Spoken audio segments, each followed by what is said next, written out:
فَعَلِمُوا أَنَّ الْحَقَّ لِلَّهِ وَضَلَّ عَنْهُمْ مَا كَانُوا يَفْتَرُونَ۔ کہا جائے گا اپنی دلیل لاؤ تو جان لیں گے کہ حق اللہ کا ہے، اور ان سے کوئی بات بنتی نہیں ہے، بناوٹی جتنی انہوں نے دنیا میں ڈرامے کیے ہوئے ہیں چلتے۔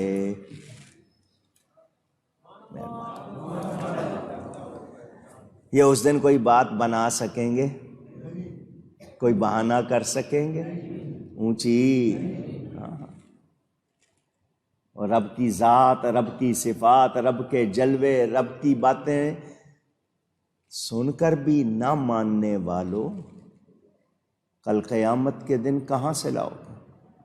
تم کہو گے جی ہم سورج کی پوجا کرتے تھے، سورج کہے گا میں نے ان کو نہیں کہا تھا، تو تم اس کا سہارا لوگے، وہ بھی تمہیں کک آؤٹ کرے گا۔ چاند کو کہو گے وہ بھی کک آؤٹ کرے گا۔ نہیں، تمہارے بت بھی تمہیں کک آؤٹ کہیں گے، پتھر کہیں گے ہم نے نہیں کہا تھا، انہوں نے ہم کو بنایا ہوا تھا، ہم نے نہیں کہا تھا، نام تھے۔ جس کا ابھی سہارا پکڑو گے سارے ہی تمہیں لاتیں ماریں گے، کوئی تمہارے کام نہیں۔ سوچو، میرے رب کو یاد کرو۔ میرے دوستوں اور بزرگوں، سب کے سب، ماننے والے بھی انکار کرنے والے بھی، سب قیامت میں پیش ہوں گے، سارے کے سارے سب موجود ہوں گے۔ اللہ فرمائے گا کون ہے جو ہمیشہ رات رکھے، تو تم میں سے کون ہے جو دن لے آئے، روشنی لے آئے؟ وہ سورج کو ٹھہرا دے، رات ہی نہ ہونے دے، ایسا کر سکتا ہے وہ؟ یہ نہیں اونچی کر سکتا۔ میرے نبی نے سورج کو واپس بھی بلایا، ٹھہرایا بھی، کس کی عطا سے؟ خود سے نہیں۔ یہ ذہن میں رہے، اللہ کا کمال اپنا ہے، ذاتی ہے۔ یہ جو بشر کہلوایا کس لیے؟ کہ کوئی ان کو عیسائیوں کی طرح، حضرت عیسیٰ کو جیسے انہوں نے خدا کا بیٹا کہہ دیا تھا، نبی کو خدا کا بیٹا مثل، برابر یا جز نہ کہہ دیں۔ نبی بندہ ہے مگر اللہ کا حبیب ہے، مگر اللہ کا اونچی۔ آفتاب کو کنارہ آسمان کے نیچے ہی حرکت دے یا آفتاب کو بالکل فنا کر دے، رب کا اختیار ہے یا نہیں؟ کس کا ہاتھ پہنچے گا کہ دوبارہ وہاں پر دن چڑھائے یا رات کر دے؟ اے مشرکو، تم بھی جانتے ہو تمہارے سارے بت مل کر، دنیا بھر کے بت مل کر ایک مکھی بنا سکتے؟ مکھی بنانا تو دور کی بات، ان پر مکھی بیٹھ جائے تو اڑا سکتے نہیں۔ تم جانتے ہو، پھر تم ان کی پوجا کیوں کرتے ہو؟ پھر کیوں ان کے سامنے ماتھا ٹیکتے ہو؟ میرے دوستوں اور بزرگوں، ذہن میں رہے، حقیقت پسند کہتے ہو جی، گراؤنڈ ریالٹیز دیکھو جی، فورینزک رپورٹ لاؤ جی، حقیقت معلوم کرو۔ اور جب ہر شے کی حقیقت دیکھتے ہو تو تمہیں یہ نظر نہیں آتا کہ یہ بت تم نے اپنے ہاتھوں سے تراشا ہے، خود اپنے ہاتھ سے بنایا؟ تمہارا کوئی ایک بت ایک جیسی شکل ہے؟ وہ بھی بنائے تم نے، سب الگ الگ بنائے ہوئے ہیں، تم نے اپنے ہاتھ سے بنایا، لکیریں کھینچ دی اور تم ان کے سامنے ماتھا ٹیک رہے ہو۔ خود جانتے ہو تمہارے ہاتھوں نے بنایا، ان میں تو اتنی طاقت بھی نہیں کہ وہ خود کو بنا سکے، اور پھر ان کو پوچھتے ہو۔ ابھی بھی تمہیں رب کی پہچان نہیں ہوئی؟ کیسے لوگ ہو؟ کیا تم عقل والے ہو؟ میرے دوستوں اور بزرگوں، آج کی سائنس اور فلاسفہ والے وہ کہتے ہیں یہ جو دنیا ہے 4 چیزوں سے بنی ہے، ان میں یہ حرکت خود ہے، فلاں ہے، وہ بھی رب کو مانتے نہیں، تو ایسے جتنے بھی تھیوری والے، فلسفے والے، ان کے فلسفے دھرے رہ جائیں گے۔ یہ کل قیامت کے دن کوئی دلیل پیش کر سکتے اونچی؟ اور ہمارا کیا کہنا ہے؟ ہمارا رب قدرت والا ہے، شان والا ہے۔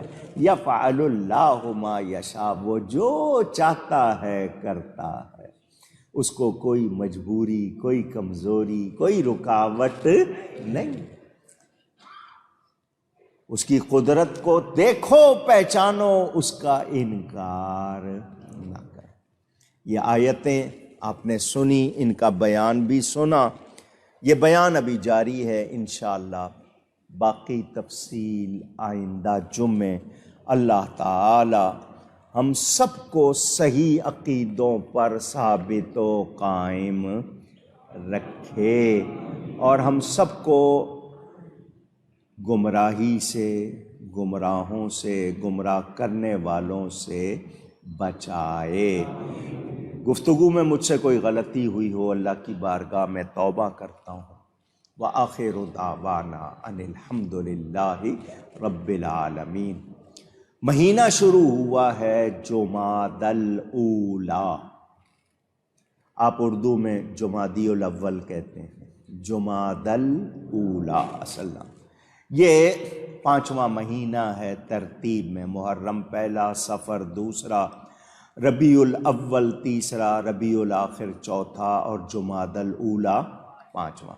اس مہینے میں بھی بڑی بڑی ہستیاں، کچھ کی ولادت، کچھ کی وفات، بتایا جاتا ہے حضرت سیدنا امام زین العابدین کی ولادت اسی مہینے میں ہوئی۔ یہ بھی کہا جاتا ہے حضرت سیدہ زینب رضی اللہ تعالیٰ عنہ، امام حسین کی بہن، ان کی ولادت بھی اسی مہینے میں ہوئی ہے۔ حضرت شاہ رکن عالم، ملتان میں مزار ہے، ان کا عرس، محمد بن قاسم مجاہد جو آیا تھا اس کا بھی دن اسی میں، حجت الاسلام اعلیٰ حضرت کے بڑے بیٹے مولانا شاہ حامد رضا، ان کا بھی عرس اسی مہینے میں۔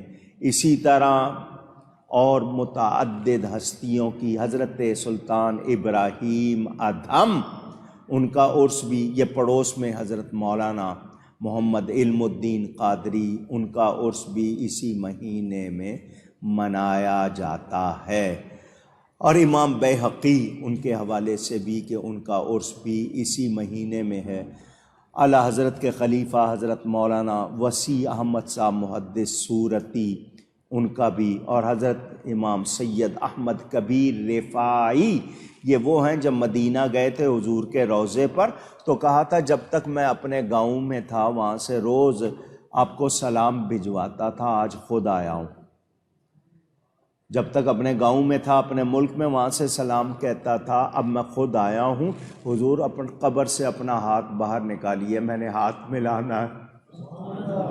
شہزادے تھے، 90,000 آدمی اس وقت مسجد نبوی میں تھا، سب نے دیکھا نبی پاک نے ہاتھ باہر نکالا، انہوں نے ہاتھ چوما نبی کا۔ اللہ یا رسول اللہ۔ تھانوی نے بھی یہ بات لکھی ہے، اس نے بھی لکھا کہ غوث اعظم بھی اس وقت مسجد میں موجود تھے، تو ان کا عرس بھی اس مہینے میں۔ اللہ تعالی یہ مہینہ ہم سب کے لیے مبارک فرمائے، اس کی برکات عطا فرمائے۔ تو ہم تو اللہ کے ہر پیارے سے پیار کرتے ہیں، اللہ ان سب کے صدقے ہم سب کی بخشش فرمائے۔ مدینہ منورہ کا راستہ کچھ حد تک کھل گیا، لیکن پابندیاں برقرار ہیں۔ دعا کریں اللہ یہ پابندیاں بھی ہٹا دے تاکہ ہم سب کو پھر حاضری کا شرف ملے۔ چوتھی لہر اومیکرون کے نام سے ویرینٹ وائرس پھر پھیلانا چاہتے ہیں وہ لوگ، اللہ ان پھیلانے والوں کو بھی اور اس وائرس کو بھی تباہ کر دے، ختم کر دے۔ اللہ ہم سب کو بلاؤں وباؤں سے محفوظ فرمائے۔ چونکہ وہ آپ کی احتیاط کے لیے مجھے پتہ ہے کہ فرش ٹھنڈا ہو گیا ہے، تو میں اگلے جمعے باقی بھی یہ دریاں بچھوا دوں گا، لیکن یہ کہ وہ کہتے ہیں نہ بچھائیں، اس میں جراثیم رہتے ہیں، لیکن یہ کہ جمعے کے جمعے بچھا دیں گے، پھر جھاڑ لیا کریں گے، آپ کو آسانی ہو، کوشش رہے گی کہ آپ کے لیے سہولت۔ ہم سب کو اتنا یاد ہے ہم شریعت کے پابند ہیں، ہمیں شریعت کی پابندی کرنی ہے۔ گورنمنٹ کا کوئی قانون اگر شریعت و سنت کے خلاف ہے ہمیں اس کو ہرگز ماننا نہیں، ہم اس کو نہیں مانیں گے۔ وہ جبر ہوگا، ظلم ہوگا تو حدیث نے پہلے ہی بتا دیا، تم پر ایسے حاکم مسلط ہو جائیں گے، ان کا اگر کہنا نہیں مانو گے دنیا جائے گی، کہنا مانو گے تو دین جائے گا۔ وہ ہو رہا ہے۔ یوں لگتا ہے یہ حکمران کسی پروگرام کے تحت پلانٹ کیے گئے ہیں، مسلط کیے گئے، ہم پہ چپکائے گئے ہیں۔ ان سے کام کیا لیا جا رہا ہے؟ اس ملک کو ریلیجن فری کنٹری، کیا مطلب؟ مذہب نکال دو، مذہب کی آزادی، کوئی مانے نہ مانے کوئی مسئلہ نہیں ہے، جو چاہے کرو، لڑکے لڑکے آپس میں، لڑکیاں لڑکیاں آپس میں نکاح کریں، جو برائی کرنے ننگے ہونے کو جی چاہے ننگے، جو کھانے کو جی چاہے کھائیں، جو پینے کو جی چاہے پئیں۔ مذہب مسجد میں بند کر دو، جس طرح عیسائیت کو چرچ میں بند کر دیا گیا، اسلام کو مسجد میں بند کر دو۔ یہ پروگرام آپ کے ملک میں جاری ہے، سن رہے ہیں آپ؟ کیا آپ کی ڈیوٹی ہے؟ برداشت کریں، اونچی خاموش رہیں؟ ان ظالم بے دین حکمرانوں کو بتا دو جب تک ہمارے اندر ایمان ہے ہم کوئی بھی غیر اسلامی قانون قبول نہیں کریں گے۔ یہ ہمیں اپنا خیال رکھنا ہے، ذمہ داری ہے ہماری۔ ہم نے دین پر پیرا دینا ہے، نبی کی عزت پہ پیرا دینا ہے۔ یہ نام لے رہے ہیں ریاست مدینہ کا اور کام کر رہے ہیں شیطان والے، تو ان کو یاد رکھنا چاہیے مسلمان مر جائے گا، ایمان نہیں۔ میں سچے مسلمان کی بات کر رہا ہوں، بکنے والوں کی نہیں۔ بکنے والے بھی ہیں ایسے بھی ہیں نا جو مشیر بن جاتے ہیں نا، خاص نمائندہ خصوصی، حالانکہ پیتے پلانے کی ان کی ساری ویڈیو، دوسری حرکتیں ان کی دنیا کو معلوم، مگر ان کے نزدیک پیسہ، ان کے نزدیک وقت، یہ ابن الوقت، وقت کے پجاری۔ علماء حق ہمیشہ حق کی بات کرتے ہیں۔ ہم نے کوئی عہدہ نہیں چاہیے، جائیداد نہیں چاہیے، کرسی نہیں چاہیے، کوئی ٹائٹل نہیں چاہیے، ہمیں ایمان کی سیفٹی چاہیے، ہمارا ایمان محفوظ رہے۔ اس پر حملہ کرو گے تو پھر ہم برداشت۔ حالانکہ تم نے لوگوں کی بد دعائیں بہت لے لی ہیں۔ 3 سال میں اتنی مہنگائی ہوئی ہے جتنی 70 سال میں نہیں ہوئی تھی، تو تم تو روز صبح و شام بد دعائیں جمع کر رہے ہو، تمہاری قبر آگ بن رہی ہے، کوئی تمہارے لیے راحت کا انتظام نہیں ہو رہا۔ جھوٹ پہ جھوٹ، اسلام کے خلاف باتیں، غیروں کو راضی رکھنے کے لیے جو کچھ کر رہے ہو، اللہ سے ڈرو۔ یہ کرسی، اس نے کبھی کسی سے وفا دولت دنیا کی آج اس ہاتھ آج اس ہاتھ، معلوم ہوا جی صبح کرسی پہ بیٹھے تھے، رات جیل میں صبح کرسی پہ، ایسے منظر ہم نے دیکھے ہیں یا نہیں دیکھے ہیں؟ پوچھ رہا ہوں۔ تو اللہ سے ڈریں، ہم لوگ اپنے ایمان کی فکر کریں، اپنی عورتوں بچوں کے ایمان کی حفاظت کریں، اور ارد گرد ماحول میں دین کو لائیں۔ یہ سوچ لو مرنا ہے، اگر بری موت مریں گے تو پھر آخرت بھی برباد ہو جائے گی۔ آخرت تو سنبھال لو، توبہ کر لو، نیکی کو اختیار کرو، اللہ بے حیائی سے، بے غیرتی سے بچائے۔ وہاں جہاں پر وہ مقدس سرزمین، اب وہاں ننگے ناچ شروع ہو گئے ہیں، لوگوں نے کلپ، کل وہاں پر ریڈ سی فیسٹیول بنایا گیا جدہ میں، ننگے ناچ ہوئے وہاں پہ۔ کیا سازش ہے یہ؟ کیا چاہتے ہیں؟ کیا کرنا چاہتے ہیں یہ؟ اگر یہ دکھا رہے ہیں کہ نہیں مسلمانوں کو کوئی روک ٹوک نہیں ہے، جو مرضی کریں، تو ایسا نہیں ہے۔ یہ چند لوگ ہیں جو مادر پدر آزادی، بے غیرتی چاہتے ہیں، ورنہ سارے مسلمان بے حیا نہیں ہیں۔ اللہ تعالی ہمیں غیرت ایمانی عطا فرمائے۔ مجھے اور آپ کو سوچنا ہوگا، غور کرنا ہوگا، ہم پرواہ کرتے نہیں ہیں۔ اللہ تعالی خیر فرمائے۔ جناب شعیب مدنی صاحب مسجد کے پڑوسی تھے، بلڈرز ہیں، یہ 1-2 بلڈنگیں سامنے انہی کی ہیں۔ ان کے والد عبدالستار میمن صاحب انتقال کر گئے، اللہ تعالی مغفرت فرمائے۔ بڑے اچھے کارکن ہیں، بہت سے کام کرتے ہیں تعلیم کے حوالے سے بھی، دوسرے بھی۔ عمران صاحب ٹی سی ایس میں، محمد عمران قادری، ان کی بہن انتقال کر گئی ہیں کل، اللہ تعالیٰ ان کی بھی مغفرت فرمائے، اور بھی جتنے ایمان والے چلے گئے اللہ مغفرت فرمائے۔